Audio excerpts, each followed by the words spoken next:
Les prix des produits laitiers industriels tendent actuellement à se stabiliser. Le prix du beurre se situe à des niveaux très élevés, autour de 7 000 € la tonne, soit près de 3 000 € au-dessus du prix moyen des 15 dernières années.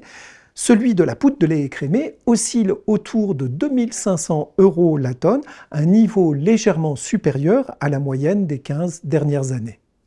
Après une période de relative stabilité, la production laitière a de nouveau progressé sur la fin de l'année 2024 en Nouvelle-Zélande et dans l'Union européenne. En revanche, la production laitière diminue actuellement aux États-Unis en liaison avec l'épidémie de grippe aviaire qui frappe fortement certains territoires, notamment la Californie, le premier État laitier du pays, où la production a baissé de 9% sur le mois de novembre.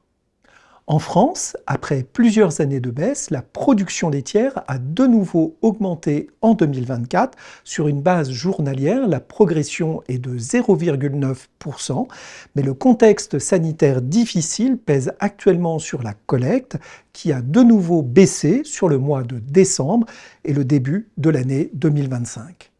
Le prix unitaire des charges dans les élevages laitiers diminue après une période de forte augmentation. L'indice général IPAMPA lait de vache de l'Institut de l'élevage, qui est en rouge sur le graphique, se trouve ainsi en recul de 4% par rapport à novembre 2023, mais présente une augmentation de 22% depuis 2020. Selon l'enquête mensuelle laitière de France Agrimer, le prix standard du lait de vache conventionnel était de 458 € les 1000 litres sur le mois de novembre 2024. Il se situe 25 € au-dessus du niveau de novembre 2023, soit une augmentation relative de 6% en l'espace d'un an. Les prix des produits laitiers vendus en magasin évoluent actuellement de façon contrastée. Depuis un an, les prix du beurre et du lait liquide progressent, tandis que ceux des fromages et du yaourt reculent. En guise de conclusion, la situation globale des marchés évolue actuellement de façon modérée.